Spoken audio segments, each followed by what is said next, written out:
Hello, sixth class students. We have completed our 4 chapters of science. In this video, we are going to start 5th chapter of science, chapter number 5, separation of substances. Substances का separation हम यहाँ पर करेंगे। जो हमारे surrounding में जितने भी सब्सटेंस है, जितने भी ऑब्जेक्ट हैं, उन सब का हम सेपरेट करेंगे, उनको अलग अलग डिवाइड करेंगे। सो let us start this chapter. In nature only a few substance ओकर इन प्योर फॉर्म। नेचर में सिर्फ कुछ एक सब्सटेंसेस ही पाए जाते हैं प्योर फॉर्म में, बिल्कुल प्योर फॉर्म में। अ प्योर सब्सटेंस हम उसको कहेंगे इज़ वन, वही है which is made up of only one kind of substance, जो सिर्फ एक ही काइंड के सब्सटेंस से मिलके बना हुआ हो। जैसे प्योर गोल्ड आप उसे कहेंगे जो सिर्फ गोल्ड से मिलके बना हुआ हो। 22 कैरेट का गोल्ड आपने सुना होगा, 22 कैरेट वो होता है प्योर, और 24 कैरेट का गोल्ड जो हम यूज़ करते हैं वो इम्प्योर होता है। एक्चुअल में वो बिल्कुल प्योर नहीं होता साइंस की लैंग्वेज में। क्यों नहीं होता? क्योंकि उसके अंदर गोल्ड तो है, 22 कैरेट गोल्ड है, और बाकी का थोड़ा बहुत कॉपर और थोड़ा बहुत सिल्वर प्लैटिनम मिक्स किया जाता है। क्योंकि गोल्ड जो है ना एक्चुअल में बहुत ज़्यादा सॉफ्ट होता है, और इतना सॉफ्ट होता है और उसका मेल्टिंग पॉइंट भी इतना लो है कि अगर हम डेली यूज़ करें उसका, तो उसका टेम्परेचर पिघलने की वजह से वो इतना सॉफ्ट है कि वो मेल्ट भी हो सकता है और हम उसकी ज्वेलरी भी नहीं बना सकते। इसीलिए हम जो यूज़ करते हैं वो प्योर नहीं करते, हम 24 कैरेट वाला यूज़ करते हैं, जिसमें गोल्ड के अलावा थोड़ी अमाउंट में कॉपर सिल्वर प्लेटिनम भी होता है, यानी वो प्योर नहीं है। प्योर हम उसी को कहेंगे जो सिर्फ एक ही काइंड के सब्सटेंस से मिलकर बना हो।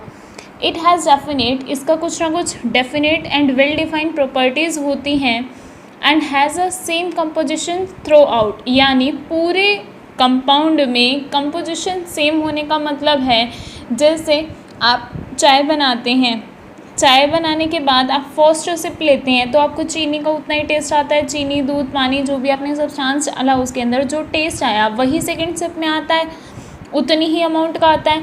यानी उसकी जो कंपोजिशन है, कंपोजिशन का मतलब है कि जिस चीज़ से मिलके आपने उस सब्सटेंस को बनाया है उसकी अमाउंट हर एक जगह पर सेम है। चीनी की अमाउंट उतनी ही फर्स्ट सिप में है, उतने ही सेकेंड घुट में है।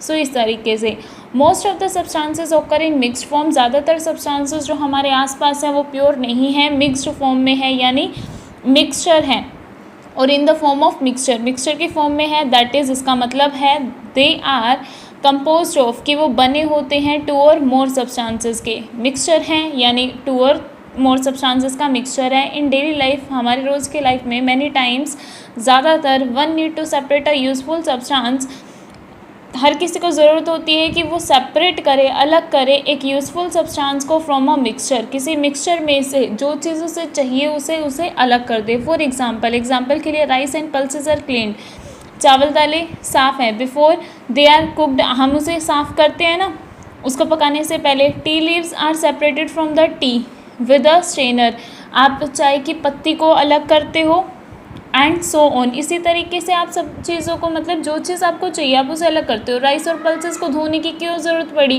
क्योंकि उसके साथ अनवांटेड जैसे कुछ गंदगी हो तो हम उसे हटाते हैं ना, तो वो अनवांटेड चीज़ है, यानी वो पहले मिक्सचर था, आपने मिक्सचर में से अपनी यूजफुल सब्सटेंस को अलग कर लिया।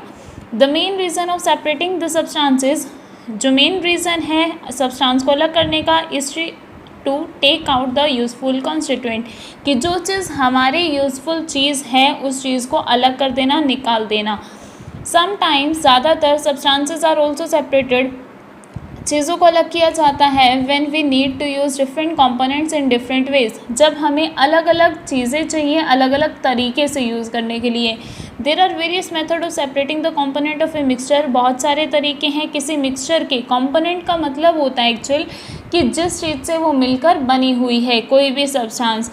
जैसे नींबू पानी को बनाने के लिए आपको नींबू चाहिए, पानी चाहिए, चीनी चाहिए, तो ये उसके क्या हो गए? कंपोनेंट्स हो गए। सो उस मिक्सचर जिस चीज़ों से मिलके बना हुआ है आपको उनको अलग करना है। Let us discuss about them, इसको वन बाय वन अब अच्छे से डिस्कस करते हैं। कंप्लीट चैप्टर इसी के बारे में है कि आप कैसे इन्हें अलग कर सकते हैं, separation of substances. So let us start mixtures. Substances which are composed of 2 और मोर सब्सटेंसेस, सब्सटेंस जो बने होते हैं 2 या 2 से ज़्यादा चीज़ों के, इन एनी प्रोपोर्शन का मतलब है किसी भी अमाउंट में प्रेजेंट हो, कोई चीज़ कम हो सकती है, कोई चीज़ ज़्यादा, आर कॉल्ड मिक्सचर्स, उन्हें मिक्सचर कहते हैं। जैसे एग्जाम्पल नींबू वाटर ही था। नींबू पानी बनाने के लिए आप ऐसा तो नहीं है कि जितना पानी लेते हैं उतना ही नींबू लेते हैं और उतनी ही चीनी लेते हैं, नहीं, नींबू कम अमाउंट में आप 2-3 नींबू डाल देते हैं, गिलास पानी ले लिया, तो आपने अमाउंट अलग अलग ली ना। सो उनकी प्रोपोर्शन क्या है, अलग अलग हो सकती है, किसी प्रोपोर्शन में ले सकते हैं।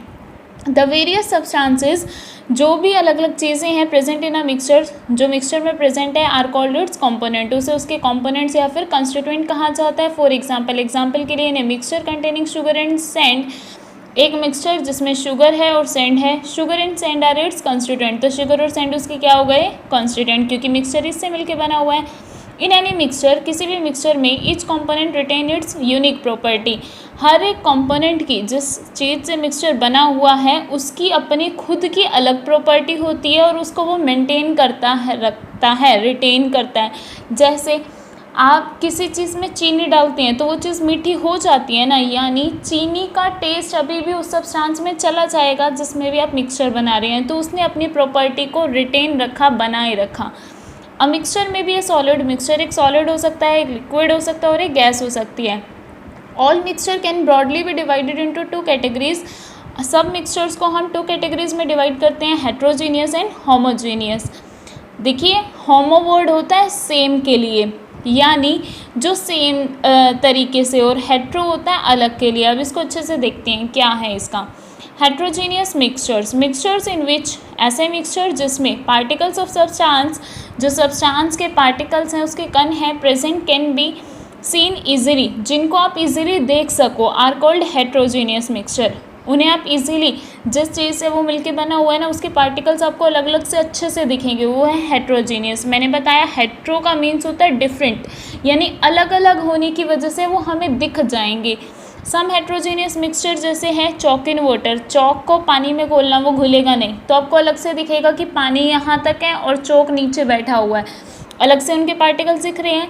मिक्सचर सच है सैंड एंड आयरन फिलिंग्स, जैसे मिट्टी और लोहे के टुकड़े अलग अलग से चमकेंगे। सल्फर और आयरन फिलिंग्स, सल्फर के टुकड़े और आयरन के फिलिंग्स होता है पाउडर फॉर्म में, बिल्कुल छोटे छोटे काट लेना टुकड़े, एसेट्रा। तो इस तरीके से जो चीज़ें आपको अलग अलग से आसानी से देखी जा सकती हैं किसी मिक्सचर में, वो क्या हो जाएंगे, हेट्रोजीनियस, क्योंकि वो डिफरेंट है।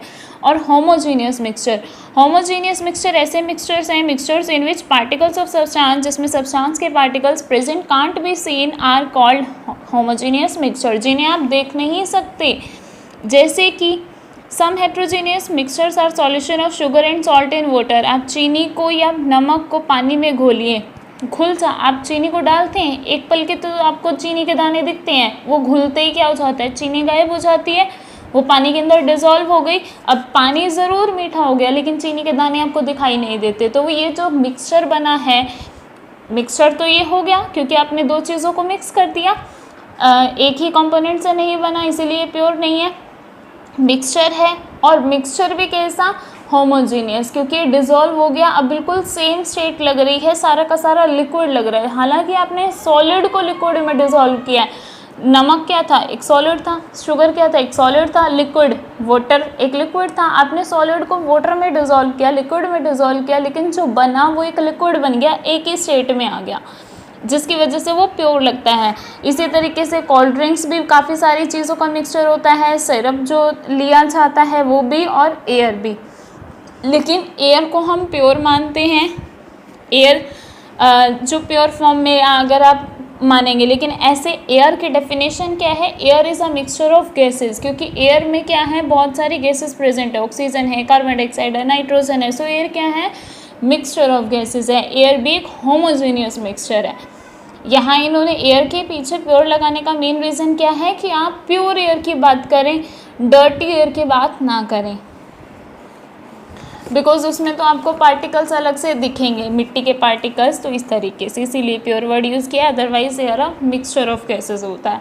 So need to separate the constituent of a mixture, क्या ज़रूरत है कि हमें मिक्सचर जिस चीज़ से मिलके बना हुआ है उसको अलग अलग करना होता है। The separation of constituent of a substance is carried out for the following purpose.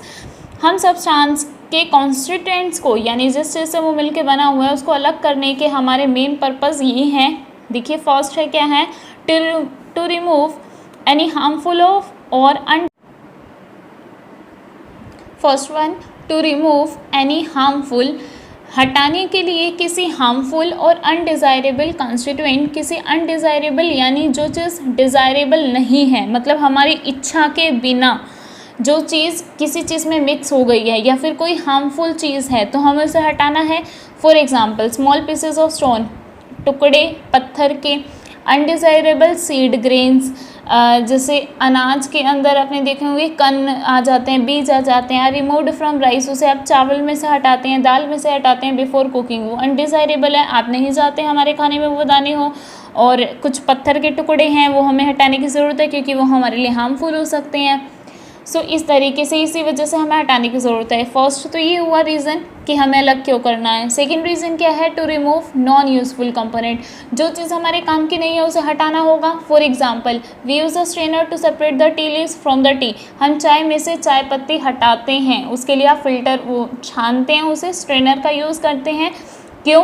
क्योंकि आपको नॉन यूज़फुल कंपोनेंट नहीं चाहिए। चाय पत्ती पहले डाली, उसका टेस्ट अब वहाँ जा चुका है, उसके जो कंपोनेंट लेने थे, अब जो बाकी बचा कुचा है वो हमें नहीं चाहिए, इसलिए हम हटा देते हैं। Next, to separate two different but useful constituent, आप दो अलग अलग चीज़ों को लेकिन दो ज़रूरत की चीज़ों को अलग करना चाहते हैं। दोनों काम की चीज़ें हैं लेकिन एक टाइम पे आपको कुछ अलग चाहिए, एक टाइम पे कुछ अलग, तो उनको अलग करना ज़रूरी है। For example milk is turn to obtain butter, milk को आप बटर भी बनाते हैं, उसका मक्खन भी बनाते हैं। इन दिस केस, इस केस में both the component are useful, दूध भी ज़रूरी था और बटर भी ज़रूरी था लेकिन आपने उनका मिक्स अलग कर दिया, दूध अलग तरीके से यूज़ किया, उसका बटर अलग तरीके से, तो इस तरीके से भी आपको सेपरेट करने की रिक्वायरमेंट थी।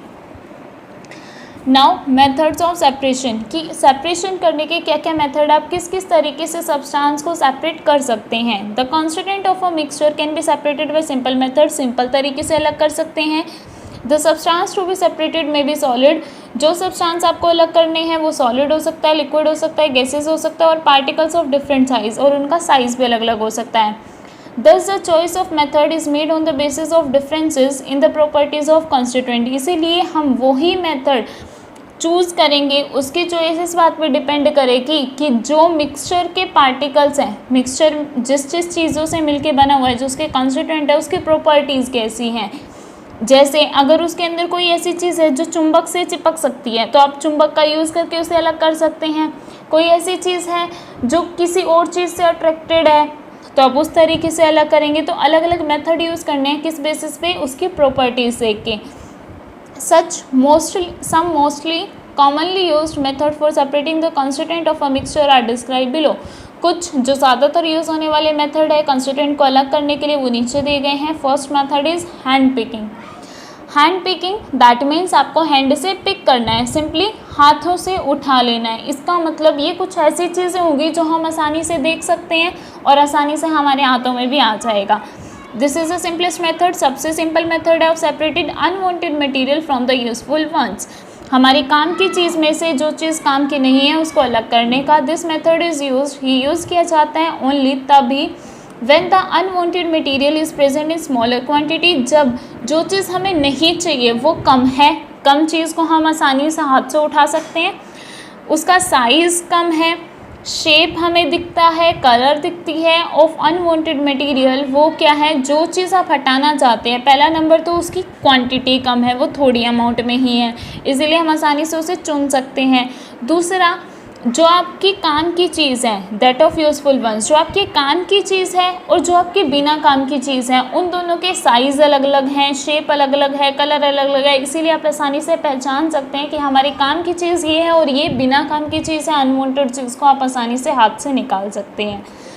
जैसे मोस्ट फूड ग्रेन, ज़्यादातर खाने की चीज़ें अनाज जैसे वीट है, आपके आटा जैसे गेहूँ, राइस है, चावल, पल्सेस, दालें, etcetera contain very small pebbles and sometimes insect also. इसके अंदर कुछ कण होते हैं, कुछ बार कीड़े मकोड़े भी होते हैं, इनको आप आसानी से पहचान सकते हैं और कम अमाउंट में प्रेजेंट होते हैं। ऐसा तो नहीं है कि चावल में उसके कण, वो ख़राब चीज़ ज़्यादा होगी और चावल कम, ऐसा तो नहीं होता ना। चावल ज़्यादा होते हैं, उसके अंदर वो कण जो फालतू के होते हैं वो कम होते हैं, तो यानी उनकी क्वांटिटी कम है, आप आसानी से हटा सकते हैं। तो इसे हैंड पिकिंग मेथड से आसानी से रिमूव किया जा सकता है। Second method, sieving. This method is used for separating solid constituent of a mixture which differ in their size. ये मेथड तब यूज़ किया जाता है जब आपको मिक्सचर के सॉलिड कंस्टिट्यूएंट को अलग करना हो, और वो भी ऐसे जिनका साइज़ अलग अलग हो। सॉलिड चीज़ों को अलग करने के लिए यूज़ होगा और जिनका साइज़ अलग अलग होगा उन्हीं के लिए। इन दिस मेथड, इस मेथड में sieve having hole of proper size is used. एक ऐसा बर्तन लिया जाता है, जैसे आपने गेहूं वाला देखा होगा, एक ऐसा बर्तन लेना है जिसके अंदर छोटे छोटे होल्स हो एक पर्टिकुलर साइज़ के। The bigger particles are retain by the sieve, जिसे आप छन्नी लेते हैं। आपने क्या किया, चाय छान ली, आपकी चाय पत्ती ऊपर रह गई, चाय पत्ती आपको नहीं चाहिए थी, वो सॉलिड सब्सटेंस था। तो इस तरीके से कि आपका जो बिगर पार्टिकल्स हैं वो तो ऊपर रह जाएंगे और जो स्मॉलर वाले हैं वो नीचे से आसानी से पास हो जाएंगे। This method is use for separating brain from wheat flour.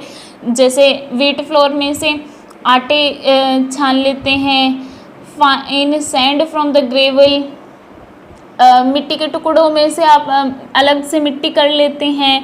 Cash nuts and perils of different size, तो अलग अलग चीज़ों को जिसका साइज़ अलग अलग है, बड़ी चीज़ ऊपर रह जाएगी और छोटे से छन जाएगी, एक फिल्टर की तरह काम करेगा। नेक्स्ट है winnowing method. This method of separating lighter particles from the heavier. ये मेथड कब काम आएगा, जब आपको हल्की चीज़ और भारी चीज़ को अलग करना हो। आपको हल्की चीज़ को अलग करना है भारी चीज़ से with the help of wind. किसकी हेल्प से, हवा की हेल्प से। Is called winnowing. जैसे आपने देखा होगा, आपकी मम्मा भी करती होगी, अदरवाइज़ आप लोग किसानों को देखते होंगे, वो क्या करते हैं, गेहूं को अलग करते हैं हवा की हेल्प से। वो नीचे की ओर जाता है, क्या हो जाता है, जो भारी चीज़ है वो बिल्कुल सीधी में गिर जाती है और जो कण वगैरह होते हैं ना वो साइड में जाके गिरते हैं हवा की वजह से, क्योंकि हवा हल्की चीज़ को अपने साथ बहा के ले जाएगी, तो वो जो हल्के हल्के कण होते हैं ना वो साइड में जाके गिर जाते हैं।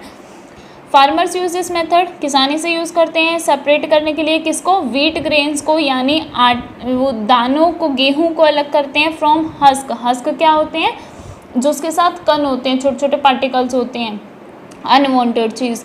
The mixture of wheat and husk is drop from A height, दोनों को ऊपर से गिराया जाता है। द लाइटर हस्क, जो ये छिलके हैं उसके, वो क्या हो जाते हैं, हवा उसे अपने साथ बहा के ले जाती है। And form a heap at a small distance away, और एक हीप बना देती हैं, मतलब अपने खुद की ही एक जगह बना देती हैं, और कहाँ पर, थोड़ी सी दूर जाके, क्योंकि हवा उन्हें बहा के ले जाती है। The wheat grains being heavier, और जबकि गेहूँ जो है वो भारी होने के कारण वो सीधा गिरती है, वर्टिकली बिल्कुल सीधा गिरती है, और हीप्स उससे हस्क से अलग हो जाती है, वो दोनों अलग अलग हो जाते हैं। और हस्क फिर आप यूज़ कर सकते हैं कैटल के खाने के लिए, जो गाय का बछड़ा होता है वो उसे खा लेता है। तो अलग अलग काम हो गया, हमारे लिए गेहूं काम आ जाती है, उसको भी खाना मिल जाता है। नेक्स्ट मेथड है threshing. Threshing method, threshing is used for separating seed from harvested stocks. Threshing method use किया जाता है सेपरेट करने के लिए सीड्स को, बीजों को, from the harvested stocks. Harvested stocks में से अलग किया जाता है, यानी हार्वेस्ट होता है जो आप लास्ट में बना चुके हैं, हार्वेस्ट कर चुके हैं, आप काट चुके हैं फसल को। सीड्स को अलग करने के लिए when the quantity is small, threshing is done manually. जब अमाउंट कम होती है, कम चीज़ को थ्रेश करना हो तो उसे आसानी से किया जा सकता है। Small bundle of harvested stalks are threshold or beaten on a hard surface. जैसे गेहूँ को देखा होगा, गेहूँ एक इस तरीके से किया जाता है, ये आपकी लंबी से रस्सी टाइप होता है, क्या है, गेहूं है, आपने देखा होगा जब किसान लेते हैं तो वो किसान क्या करते हैं, अपनी गेहूं की वो उस पूरी को ना नीचे तक झड़कते हैं, तो गेहूं अलग हो जाता है उसके अंदर से। तो ये क्या है, हाथ से किया जा सकता है, मैनुअली का मतलब है हाथ से किया जाता है अगर उसकी अमाउंट कम है। दिस हेल्प इन सेपरेटिंग, इसकी वजह से अनाज अलग हो जाता है, गेहूँ अलग हो जाता है, और जिस पे वो उगे होते हैं वो घास सी वो अलग हो जाती है। फॉर लार्जर क्वांटिटी, लेकिन अगर ज़्यादा क्वांटिटी हो तो थ्रेशिंग की जाती है, यानी ये किया जाता है, गेहूं को अलग किया जाता है उस घास से, एनिमल्स की हेल्प से। फॉर दिस, इसके लिए स्टॉक्स आर स्प्रेड अराउंड अ पोल। जो स्टॉक्स हैं मतलब जो पूरा गेहूँ लगी हुई आपकी घास है उसे क्या किया जाता है, लगा दिया जाता है सीधा। Several bullocks are tied to the pole, खम्बे के पास स्प्रेड किया जाता है और उसी खम्बे से बहुत सारे बुलॉक्स को बांधा जाता है and around two walk over the harvested stocks, और उन्हें उस हार्वेस्टेड काटी हुई स्टॉक्स पर चलाया जाता है। दे ट्रेम्पल ऑन द स्टॉक्स, वो जैसे ही उसके ऊपर रखते हैं ना तो ग्रेन्स अलग हो जाते हैं, अनाज अलग हो जाता है उससे। नाउ ए डेज, आज के दिनों में थ्रेशिंग मशीन्स भी यूज़ की जाती है। दे आर पाउडर बाय डीजल इंजन, ये कैसे चलती हैं, पावर्ड बाय डीजल से या फिर इलेक्ट्रिकल मोटर से चलती है। दे सेव टाइम, ये टाइम भी बचाती है और मेहनत भी बचाती है, लेबर बचाती है। अ मशीन कॉल्ड कंबाइन हार्वेस्टर, ये इस तरीके से है एक मशीन जिसका नाम है कंबाइन हार्वेस्टर। ये दो काम कर देती है एक ही टाइम में, ये हार्वेस्ट भी कर देती है, मतलब फसल को काट भी देती है और अनाज को अलग कर देती है, घास को अलग कर देती है, तो थ्रेशिंग भी कर दी। And winnows in a single operation, और विनोइंग भी कर देती है। विनोइंग का मतलब क्या था, जो हल्की चीज़ है वो अलग हो जाती है, भारी चीज़ अलग। हल्की चीज़ क्या होती है, ज़्यादातर हस्क होते हैं जो साथ में छोटे छोटे घास फूस के टुकड़े से आते हैं ना, हमारे चावलों के बीच में से भी निकलते हैं, तो वो चीज़ अलग कर देती है पहले से ही। But it is not very popular in India, लेकिन इंडिया में ये ज़्यादा पॉपुलर नहीं है। हम लोग ज़्यादातर मैनुअली वर्क करते हैं, हमारे किसान ज़्यादातर हाथों का वर्क करते हैं, क्योंकि हमारे लिए मशीनरी अफोर्ड करना भी काफ़ी मुश्किल हो जाता है हर एक किसान के लिए, तो इसीलिए हमारे इंडिया में ज़्यादा मेथड, ये वाला मेथड ज़्यादा पॉपुलर नहीं है। So this topic is enough for this video. In the next video we will discuss more topics, more methods of separating the substances. In the next video we will complete this chapter. Till then, please read this chapter carefully. Thank you and have a nice day.